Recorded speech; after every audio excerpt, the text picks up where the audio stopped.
ஒன்றுமில்லை, தன் உணர்ச்சியை வெளிப்படுத்துகிற பாடல், தன்னுடைய உணர்ச்சியை வெளிப்படுத்துகிற பாடல். Introduction to the literary criticism என்கிற அற்புதமான புத்தகத்தில் ஹட்சன் சொல்கிறான், தன் உணர்ச்சி பாடல்கள் ஏன் உலக புகழை பெறுகின்றன? அது ஒருவனுடைய உணர்ச்சி மட்டுமல்ல, அவன் தன்னளவில் அடைந்த அந்த உணர்ச்சியை வெளிப்படுத்துகிற பொழுது அந்த உணர்ச்சி பரவலாக மானிட ஜாதியின் உணர்ச்சியாக இருப்பதனால் அது எப்பொழுதும் இலக்கிய அந்தஸ்தை பெற்று விடுகிறது என்கிறான் ஹட்சன்.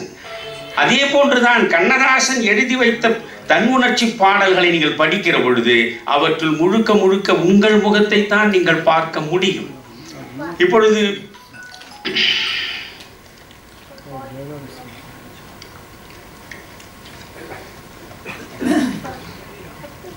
நான் பல இடங்களில் சொல்லியிருக்கிறேன், அதாவது இந்த உணர்ச்சி பிரபாகமாக பெருக்கெடுக்கக்கூடிய பாடல்களை பார்த்தால் அதை ரெண்டு வகையாக பிரிக்கலாம். ஒன்று புறச்சார்பு தன் உணர்ச்சி, இன்னொன்று அகச்சார்பு தன் உணர்ச்சி. சமூகத்தில் நடக்கக்கூடிய அவலங்களை பார்க்கிற பொழுது அவற்றை பொறுக்க முடியாமல் பொங்கி எழுகிற உணர்வின் வெளிப்பாடாக வந்துவிடக்கூடிய கவிதைகள் தான் புறச்சார்பு தன் உணர்ச்சி. தன்னுடைய சொந்த சோகங்களை, துயரங்களை, அவலங்களை அப்படியே கண்ணீர் கோலத்தோடு எழுத்தில் பரிமாறக்கூடியதுதான் அகச்சார்பு தன் உணர்ச்சி. இப்பொழுது எங்கோ ஒரு கரும்பு தோட்டத்தில் கண்ணற்ற தீவில் இங்கிருந்து சென்ற தமிழ் பெண்கள், தமிழ் மக்கள் அங்கே கண்ணீர் விடுகிற கோலத்தை நினைந்து பார்க்கிறான் பாரதி. அவ்வளவுதான். இவன் ஃபிஜி தீவுக்கு போகவில்லை. ஃபிஜி தீவில் கரும்பு தோட்டத்தில் கண்ணீர் விடக்கூடிய அந்த மக்களுடைய துயரத்தை இவன் செய்தியாக கேள்விப்படுகிறான். அவன் இரத்தத்தை தோய்த்துத்தான் அந்த பாடலை எழுதுகிறான். கரும்பு தோட்டத்திலே, அந்த கரும்பு தோட்டத்திலே ஹிந்து மாதர்தம் நெஞ்சம் கொதித்து கொதித்துமை சுருங்குகின்றனரே, அவர் துயர்களை தீர்க்க ஓர் வழியிலையோ, ஒரு மருந்து இதற்கிலையோ, செக்கு மாடுகள் போல் உழை தேங்குகின்றார் அந்த கரும்பு தோட்டத்திலே, பெண்ணென்று சொல்லிடிலோ ஒரு பேயும் இறங்கும் என்பார். அந்த பாடல் முழுவதையும் படிக்க வேண்டும். நாட்டை நினைப்பாரோ, எந்த நாளினி போயதை காண்பதென்றே தங்கள் வீட்டை நினைப்பாரோ, அவர் விம்மி விம்மி விம்மி அழும் குரல் கேட்டிருப்பாய் காற்றே, அவர் விம்மி அழவும் திறங்கெட்டு போயினரே என்று எங்கோ ஃபிஜி தீவில் கண்ணீர் விடக்கூடிய மனிதர்களை நெஞ்சில் நிறுத்தி அந்த சோகத்தை எழுத்தில் வடிக்கிறானே, அதுதான் புறச்சார்பு தன் உணர்ச்சி. ஒரு விதவை, இளம் விதவை, 16 வயதில் திருமணம் நடக்கிறது, 17 வயதில் தாலி இருந்த நிலையில் விதவையாகி விடுகிறாள் என்றால் அந்த விதவை மறுமணம் செய்து கொள்ளக்கூடாது என்று தடை விதிக்கக்கூடிய சமூகத்தை சிந்திக்கிற பாவேந்தர் பாரதிதாசன் என்ன அழகாக எழுதியிருக்கிறான். அதுபோன்று நீங்கள் ஒரு பாடலை பார்க்கவே முடியாது ஒரு விதவைக்காக. கோரிக்கையற்று கிடக்கு தன்னே இங்கு வேரில் பழுத்த பலா, மிக கொடியதின் எண்ணிடப்பட்ட தன்னே குளிர் வடிகின்ற வட்ட நிலா. அந்த பாடலை படித்து பாருங்கள். அது புறச்சார்பு தன் உணர்ச்சி. ஆனால் கண்ணதாசனுடைய 7 கவிதை தொகுதிகளுக்குள்ளேயும் நீங்கள் சென்றால் தன்னுடைய சொந்த சோகங்கள், தன்னுடைய துயரங்கள், இவற்றைத்தான் அவன் கொட்டியிருக்கிறான். நினைவுகளே நினைவுகளே நின்று விட மாட்டீரோ, கனவுகளே கனவுகளே கலைந்து செல்ல மாட்டீரோ, இரவு பகல் இப்படி நீர் என்னை வதைப்பதனால் நான் முழுக்க முழுக்க இந்த இடத்தை விட்டு ஓடி விடுகிறேன் என்கிறான். செம்மையுறும் கற்பனையில் சிறகடிக்க பார்க்கின்றேன், ஆனால் அதற்கான வழி எனக்கு இல்லையே. பட்டகடன் தீர்ப்பேனா, பாதகரை பார்ப்பேனா, பாமரர்க்கு மேடையிலே பரிந்துரைக்க போவேனா, கொட்டுகின்ற தேளையெல்லாம் கும்பிட்டு நிற்பேனா, கொல்லும் விஷத்தை எல்லாம் குடித்து மறப்பேனா, சொல்ல ஒரு வார்த்தை இல்லை, சொல்வதற்கும் நண்பர் இல்லை, தனியே படுத்தெடுது தலையணையை நனைப்பதன்றி இனியோர் பரிகாரம் எவரும் உரைப்பதில்லை. மாற்றம் ஒன்று தேடுகின்றேன், வழி ஒன்றும் காணவில்லை, ஆற்றும் வழி தேடுகின்றேன், ஆறவில்லை தேரவில்லை, காற்றொன்றை இந்த கட்டையிலே விட்டு வைத்த கூற்றுவனை காணாமல் குழப்பம் அகல்வதில்லை என்று கண்ணதாசன் எழுதுவது சொந்த சோகம்தான்.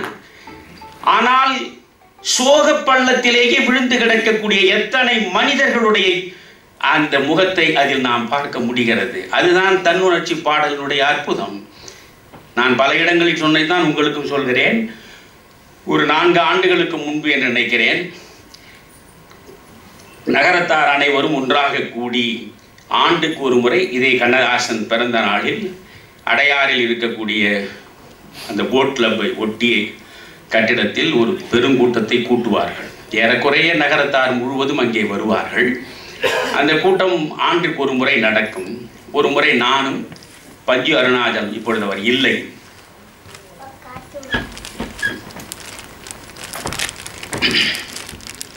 இயக்குனர் SP முத்துராமன், பா சிதம்பரத்துடைய அண்ணன் லட்சுமணன், இவர்கள் எல்லாம் அந்த மேடையில் நான் பாடுகிறேன் இந்த கவிதையை. எதிரே ஒரு பெண்மணி நின்று அழுகிறார். நான் நினைத்தேன் இந்த கவிதை அவரை அழ வைக்கிறது, அதுதான் கண்ணதாசனுடைய சிறப்பு என்று நினைத்தேன். பலமுறை சொல்லி இருக்கிறேன், கண்ணதாசனுடைய அண்ணன் மகன் தான் பஞ்சு அருணாச்சலம். அந்த பஞ்சு அருணாச்சலத்தினுடைய குழந்தை. அதன் மீது கண்ணதாசனுக்கு மிகுந்த அன்பு உண்டு.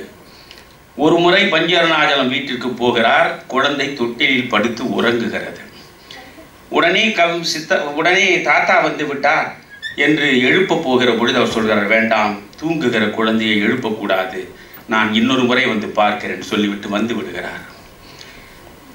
அவர் வந்தவர் ஒரு சில மாதங்களிலேயே அந்த குழந்தை கண்மூடி விடுகிறது.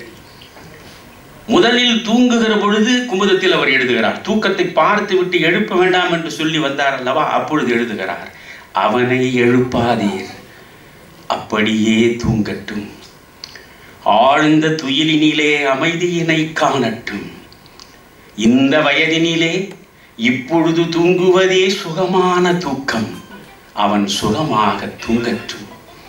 கண்ணை விழித்திந்த காசினியை பார்க்குங்கால் என்ன துயர் வருமோ, எங்கெங்கே அடிவிடுமோ, காதல் வருமோ, காதலுக்கு தடை வருமோ, மோதல் வருமோ, முறைகெடுவார் துணை வருமோ, நன்றியிலா நண்பர்கள் தான் நாற்புறமும் சூழ்வாரோ, நலமிழந்த பெண் ஒருத்தி நாயகியாய் வருவாளோ, வெயில் அழைத்து வரும் வியர்வையிலே நீராடி ஐயா பசி என்று அலையும் நிலை வருமோ, என்ன வரும் என்று இப்போது யார் அறிவார், அவனை எழுப்பாதீர், அப்படியே தூங்கட்டும்.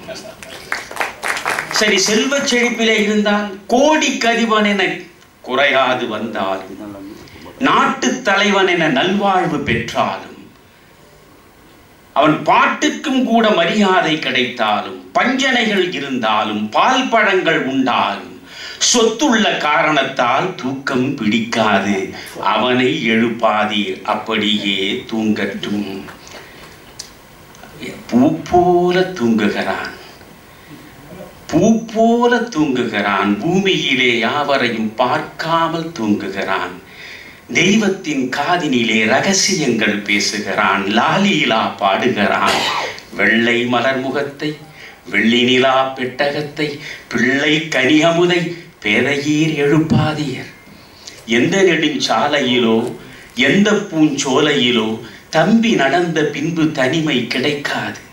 வெம்பி அழுதல், வியர்த்தல், விறுவிறுத்தல், கும்பி எரிதல், கொதித்தல், துடிதுடித்தல் அத்தனையும் தாங்குதற்கு அடித்தளங்கள் வேண்டாமா? இப்போது தூங்கட்டும், இனிமேல் விழிப்பதற்கு, இப்போது தூங்கட்டும், இனிமேல் அழுவதற்கு, அவனை எழுப்பாதீர், அப்படியே தூங்கட்டும். நண்பர்களே, இந்த பாடல் குமுதத்தில் வந்து ஒரு 6 வாரம் கூட ஆகவில்லை. இந்த குழந்தை உண்மையிலேயே இறந்து விட்டது.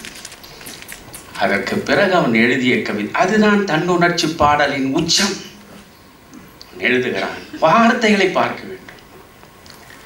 முத்துமணி பல்லக்கு, முத்துமணி பல்லக்கு, முளைத்தெழுந்த சிறு கீரை, தத்தும் கிளி, தேவதாரு உதிர்த்த இலை, கொத்து மலர் ஒன்றாய் கூடி சமைத்த முகம், 10 மாதம் கூட பாலன் வயதாகவில்லை, செத்து கிடக்கின்றான், சிரித்தபடி கிடக்கின்றான். மைகளையா கண்மீது மணிபதித்த சிப்பி என செல்வன் இவை மூடி செல்வன் உறங்குகிறான். பூமியை விட்டு போவதுதான் சுகம் என்றோ சாமி கொடுத்த மகன் தன்னை மறந்து தூங்குகிறான்.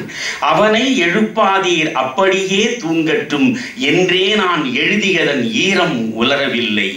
7 நாள் ஆகும் முன்னே இளங்கன்று தூங்கிவிட்டான். அறம் பாடிவிட்டேனோ அறியேன். சிறுகுருவி திறம் பாட மாட்டாமல் செத்த கதை பாடுகிறேன். பிள்ளை பருவத்தே பிணமாய் கிடப்பதெங்கள் இல்லத்தில் இல்லை.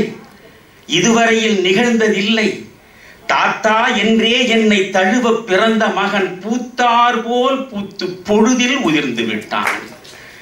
100 வயதானவர்கள் நோய் நொடி இல்லாதிருக்க பால்வடியும் பொன்னிதழை காலன் பறித்து விட்டான்.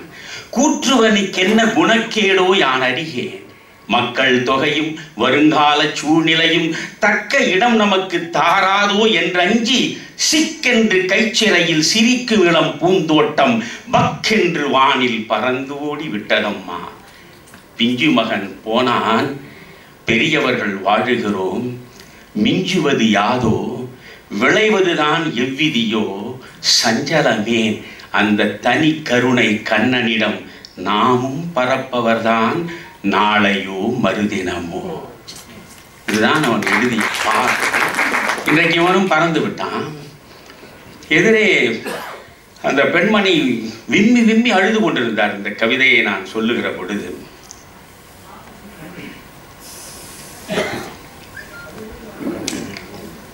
கூட்டம் முடிந்தது. பஞ்சு அருணாச்சலமும் சிதம்பரத்தின் அண்ணன் லட்சுமணனும் என் கையை பிடித்து அழைத்து கொண்டு போய் அந்த அம்மையாரிடம் நிறுத்தினார்கள். பஞ்சு அருணாச்சலம் சொன்னார், ஐயா, இவள் தான் என் மனைவி. 25 ஆண்டுகளுக்கு முன்னாலே குழந்தையை பறிகொடுத்தவள்.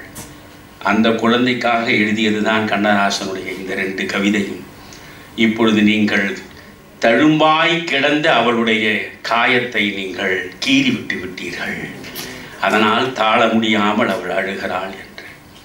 இதுதான், அதாவது கவிதை என்பது உள்ளத்தை போட்டு அப்படியே புரட்டி எடுக்க வேண்டும். அது போன்ற கவிதைகள் ஏராளமாக கண்ணதாசன் இருக்கிறது. சொல்வதென்றால் சொல்லிக்கொண்டே இருப்பேன். அழுவதுதான் கண்ணதாசனுக்கு பிடிக்கும். எப்பொழுதுமே அழுவதுதான். சீசரை பெற்றதாயும் சிறப்புற பெற்றாள், நாசரை பெற்றதாயும் நலம் பெற பெற்றாள், காமராசரை பெற்றதாயும் நாட்டிற்கே பெற்றாள், என்னை ஆசையாய் பெற்றதாயோ அழுவதற்கென்றே பெற்றாள். பிறப்பிலும் அழுதேன், வந்து பிறந்த பின் அழுதேன், வாழ்க்கை சிறப்பிலும் அழுதேன், ஒன்றி சேர்ந்தவர் சிலரால் சுற்று மறைப்பிலும் அழுதேன், உள்ளே மனத்துளும் அழுதேன், ஊரார் இறப்பிலே அழுவதெல்லாம் இதுவரை அழுதுவிட்டேன். என்னை அழவிடு, என்னை அழவிடு, அன்னை என்னை அழவே படைத்தாள். இப்படி நீ அழலாமா? அதே கவிதையில் கண்ணதாசன் சொல்கிறான், வானம் அழுவது பனி எனும் போது, வானம் அழுவது மழை எனும் போது, வையம் அழுவது பனி எனும் போது, கானம் அழுவது கலை எனும் போது, கவிஞன் அழுவது கவிதையாகாதோ, என்னை அழவிடு, என்னை அழவிடு என்று பாடியவன் கண்ணதாசன். நீங்கள் அர்த்தமுள்ள இந்து மதம் குறித்து பேசினீர்கள். அதில் யார் அது? நீங்கள் தான் விஸ்வநாதன், நீங்கள் தான் சொன்னீங்களா அர்த்தமுள்ள இந்து மதம் 5வது வேதம் என்று? உண்மையில் அழகாக சொல்லும். பாரதத்தை, மகாபாரதத்தை தான் 5ஆம் வேதம் என்று சொல்லுவார்கள். நீங்கள் இப்பொழுது அந்த இடத்தில் அர்த்தமுள்ள இந்து மதத்தை கொண்டு போய் நிறுத்தி இருக்கிறீர்கள். மகிழ்ச்சியும். நீங்கள் நாத்திகனாக இருந்து ஆத்திகனாக வந்தவன். கண்ணதாசன முரண்பாடுகள் உண்டு, நீங்கள் நன்றாக கவனிக்க வேண்டும். நாத்திகனாக இருந்தான், அங்கிருந்து ஆத்திகனானான். இந்தி எதிர்ப்பாளனாக இருந்தான், பிறகு எல்லா மொழிகளையும் நேசிக்கக்கூடியவனாக மாறினான். நீங்கள் 1965 இந்திய எதிர்ப்பு போராட்டம் நடந்த பொழுது நான் சென்னை கலைக்கல்லூரியில் மாணவனாக படித்துக் கொண்டிருந்தேன். அந்த போராட்டத்தில் கடுமையாக ஈடுபட்டேன். வீதி முழுவதும் கண்ணதாசனுடைய இந்த பாடலைத்தான் நான் சொல்லிக் கொண்டு போவேன். இங்கு நம் மொழிதழுக்கும் இந்திக்கு பாடை கட்டி சங்கொடு பறை முழக்கி சட்டியில் கொள்ளி தூக்கி அங்குலம் எலும்பு கூட அகப்படாதொழிப்போம். அவ்வளவு தூரம் கண்ணதாசன் எழுதியது பாருங்க. இங்கு நம் மொழி தடுக்கும் இந்திக்கு பாடை கட்டி சங்கொடு வரை முடக்கி சட்டியில் கொள்ளி தூக்கி அங்குலம் எலும்பு கூட அகப்படாதொழிப்போம் என்று எழுதியவன் தான்.